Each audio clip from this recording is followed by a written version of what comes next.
बार फिर आप सभी का स्वागत है। ये है कॉन्ट्रैक्ट का सेकेंड पार्ट। जिन्होंने फर्स्ट पार्ट नहीं देखा है वो प्लीज जा करके फर्स्ट पार्ट देखें। डिस्क्रिप्शन में फर्स्ट पार्ट की लिंक है। चलिए हम लोग पढ़ते हैं यूनिट फर्स्ट में था एडमिनिटी एंड गारंटी। इसमें हम उस वाले फर्स्ट पार्ट में गारंटी के बारे में हम लोगों ने बताया है। चलिए इसमें देखते हैं गारंटी के प्रकार, मतलब काइंड ऑफ गारंटी। श्योरिटी मतलब प्रतिभू। Discuss the right of surety, प्रतिभू के अधिकार। चलिए हम लोग अपने इसी सेशन को आगे बढ़ाते हुए चलते हैं। प्रत्यभू के प्रकार। प्रत्यभू मतलब गारंटी। प्रत्यभू के दो प्रकार होते हैं, विशिष्ट प्रत्याभूति और चलत प्रत्याभूति। विशिष्ट प्रत्याभूति मतलब स्पेसिफिक गारंटी। इसमें है भविष्य में पालन की जाने की प्रत्याभूति, या तो एक ऋण या ऋण की निश्चित राशि तक अर्थात एक संव्यवहार के लिए होती है, उसके पूर्ण होते ही समाप्त हो जाती है, उसे विशिष्ट प्रत्याभूति कहते हैं। चलिए इसके लिए हम लोग एग्जाम्पल देख लेते हैं। जैसे क ख को वचन देता है, वचन मीन्स प्रॉमिस। क ख को वचन देता है यदि वह, सॉरी यहाँ पे प हो गया है, यहाँ पे वह होगा। यदि वह ग को 1000 रुपए ऋण के रूप में देगा, यदि ग द्वारा ऋण वापस करने में चूक की स्थिति, वह मतलब क के लिए, ठीक, उक्त ऋण में ख को वापस कर देता है, यह विशिष्ट प्रत्याभूति है जो केवल एक संव्यवहार मीन्स होता है कि जो आपके व्यवहारिकता में गारंटी होती है, ठीक है, एक संव्यवहार के रूप में दी गई है। यह प्रत्याभूति जिस संव्यवहार के विषय में दी जाती है उसे पूर्ण होते ही समाप्त हो जाती है। चलत प्रत्याभूति मतलब कंटिन्यू गारंटी। ये संविधान अधिनियम के धारा 129 में है। चलत या इसे सतत प्रत्याभूति भी कहते हैं। इसकी परिभाषा धारा 129 में है कि प्रत्याभूति जिसका विस्तार संव्यवहारों की किसी आवली पर हो, मतलब प्रत्याभूति जिसका विस्तार संव्यवहारों की किसी आवली पर हो, चलत या सतत प्रत्याभूति कहलाती है।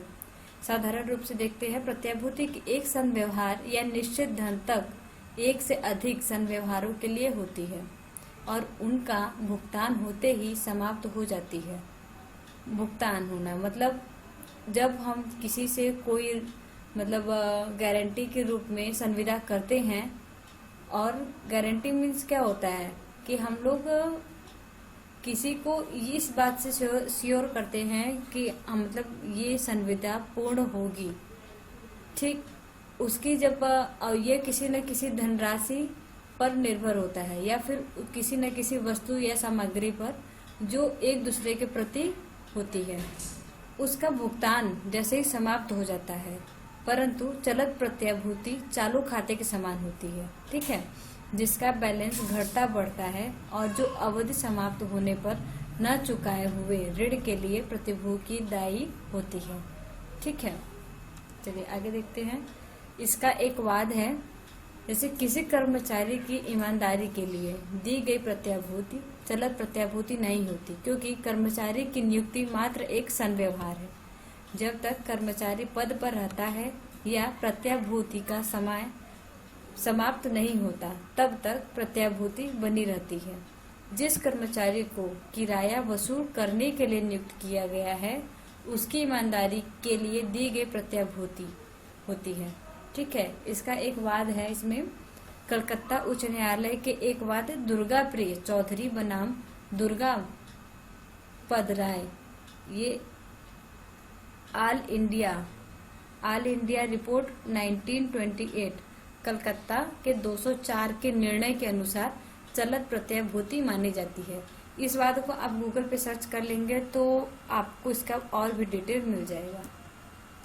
चलिए श्योरिटी मीन्स होता है प्रतिभू, ठीक, जो वह व्यक्ति जो गारंटी देता है, ठीक है। प्रतिभूति मतलब गारंटी देता है, प्रतिभू कहलाता है, ठीक। प्रत्याभूति कि संविदा में प्रतिभू के निम्न व्यक्तियों के प्रति अधिकार होते हैं।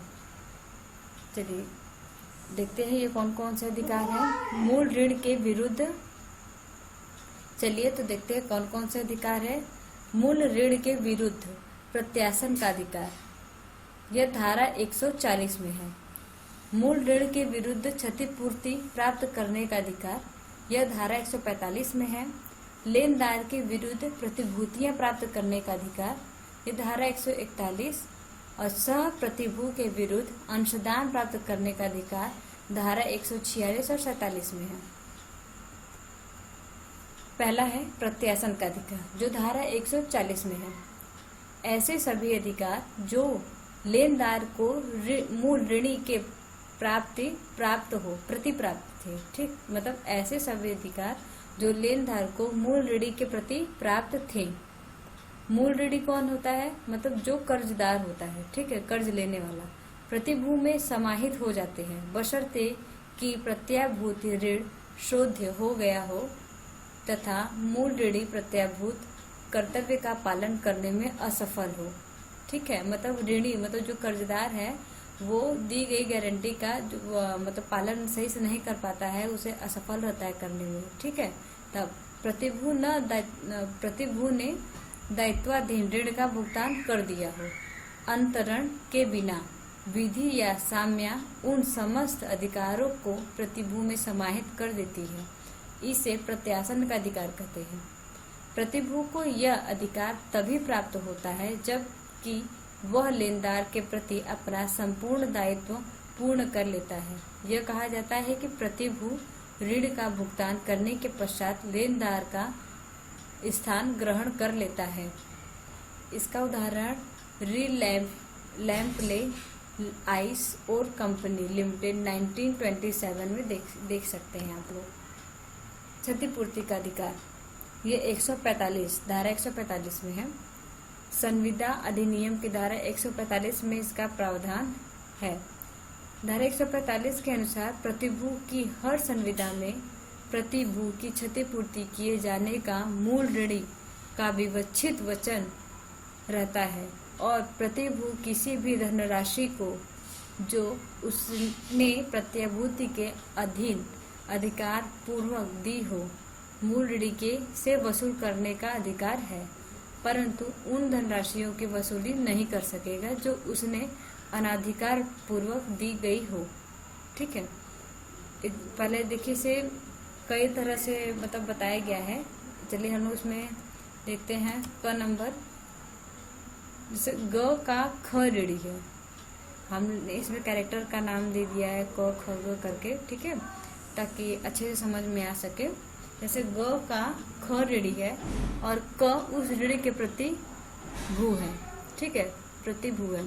ग संदाय की मांग ख से करता है और उसके इनकार करने पर उस रकम के लिए उस पर वाद लाता है। प्रतिरक्षा के लिए युक्तियुक्त आधार होने से क वाद में प्रतिरक्षा करता है, किंतु वह ऋणी की रकम को खर्च समेत करने के लिए विवश किया जाता है। इसमें थोड़ा सा मिस्टेक हो गया है यहाँ पे, इसे प्लीज आप लोग इग्नोर करिएगा। ठीक है, इसमें कह क्या रहा है कि ग का ख ऋणी है और क उस ऋण के लिए प्रतिभू है, मतलब क जो है वो श्योरिटी देता है उस ऋण के लिए। ठीक है, ग संदाय की मांग क से करता है, मतलब जो ग है वो अपनी मांग क से कर रहा है, क्योंकि क उस ऋण का प्रतिभू मतलब श्योरिटी रखता है उसकी। ठीक है, तो वो ख के लिए जो मांग है उसकी वो क से करता है और उसके इनकार करने पर, किसके? क के इनकार करने पर उस रकम के लिए उस पर वाद कर देता है। मतलब किस पे वाद करता है? क पे वाद कर देता है। ठीक है, प्रतिरक्षा के लिए युक्तियुक्त आधार होने से क वाद प्रतिरक्षा करता है। ठीक है, जिसमें क है वो ख को बचाता है क से। ठीक है,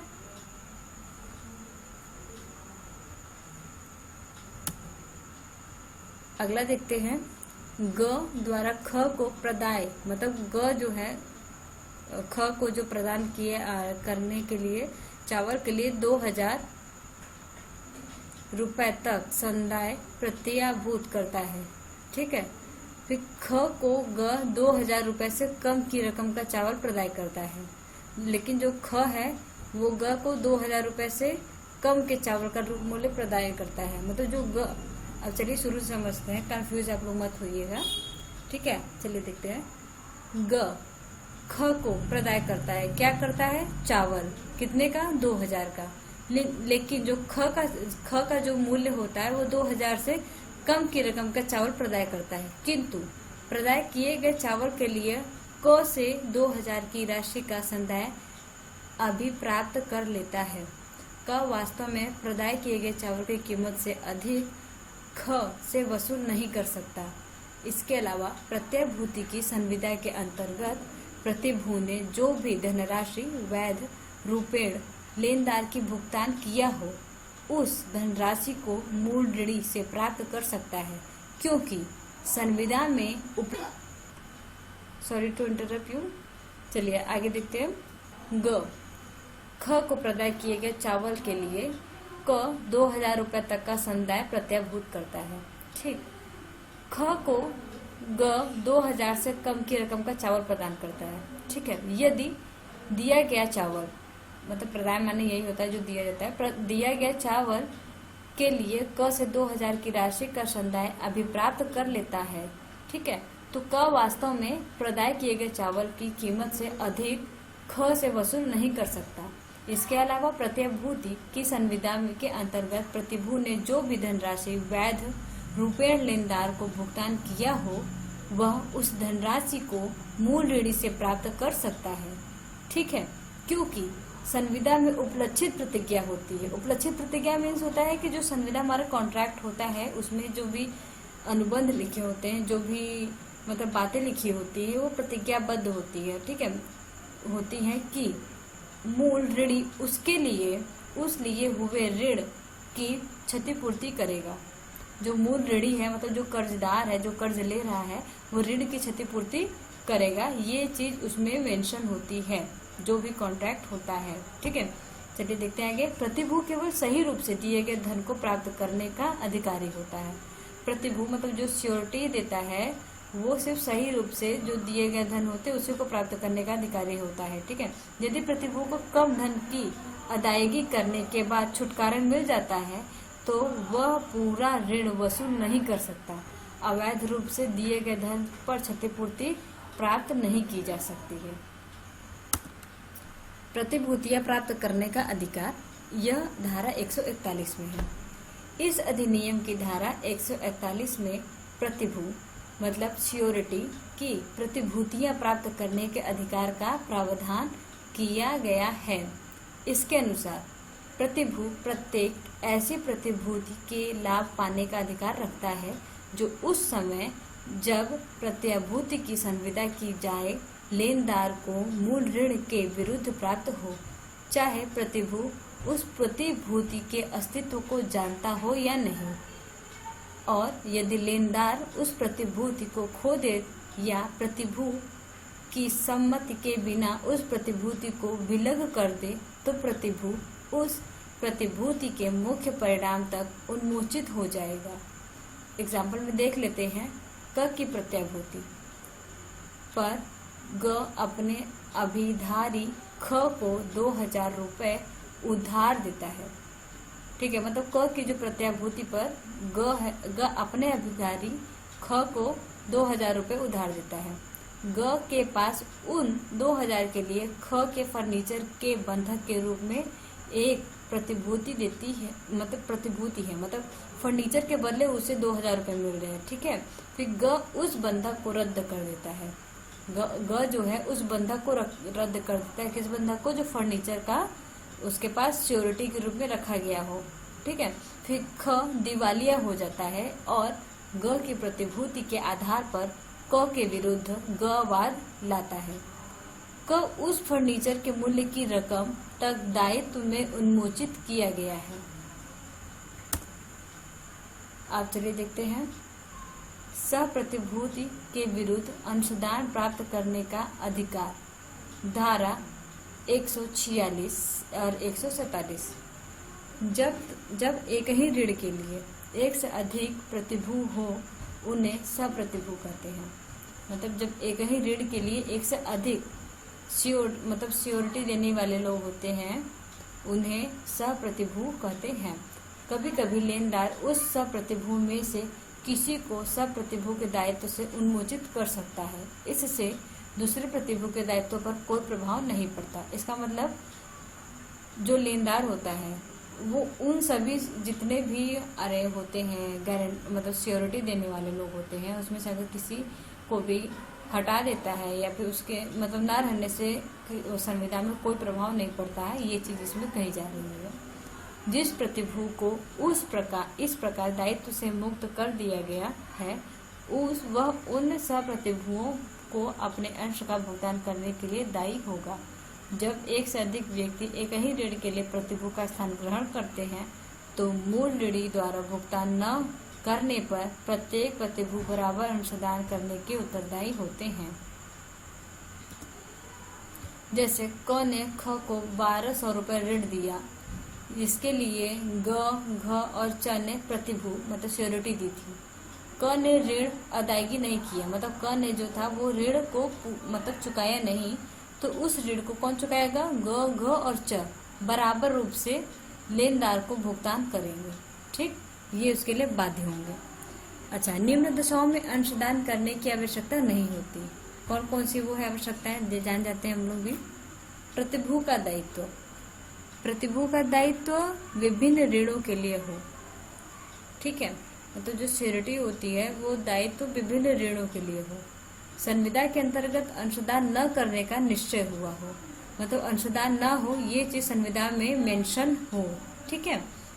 तीसरा है सप्रतिभू ने मिथ्या व्यपदेशन से में कोई संविदा किया हो, मतलब किसी प्रकार का झूठ फ्रॉड करके अगर कोई भी प्रकार की संविदा होती है सप्रतिभू, मतलब कई सारे लोग जो होंगे श्योरिटी देते हैं, अगर गलत रूप से झूठ बोल करके संविदा करते हैं तो वो भी अंशदान की आवश्यकता नहीं होती है। ठीक है।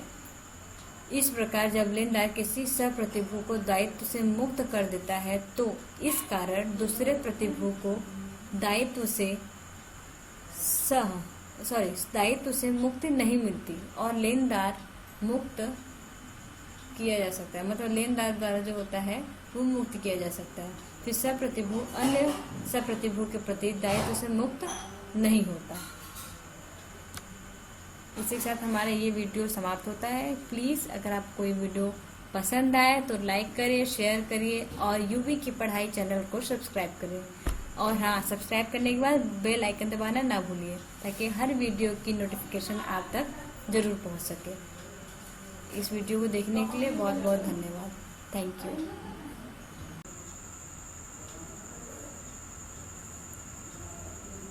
एलएलबी के इसी श्रृंखला को हम लोग पूरा कंप्लीट करेंगे। एलएलबी के सेकेंड सेमेस्टर का अभी हम लोगों की जैसे आप लोग जानते हैं कि एग्ज़ाम होने वाले हैं सेकेंड सेमेस्टर, फोर्थ सेमेस्टर का, फिर सिक्स सेमेस्टर का, तो इस हिसाब से मैं तैयारी करवाने की पूरी कोशिश कर रही हूँ। तो भी सभी पार्ट से सभी को कवर किया। जैसे अभी हम लोगों ने यूनिट 1 को कवर किया है, अभी यूनिट 3, यूनिट 2 और यूनिट 4 इन तीनों को भी कवर किया जाएगा। ठीक है। आप लोग अपना साथ बनाए रखिएगा इसी तरीके से और वीडियो को ज़्यादा से ज़्यादा शेयर करें ताकि और भी लोगों को जानकारी मिल सके। Thank you.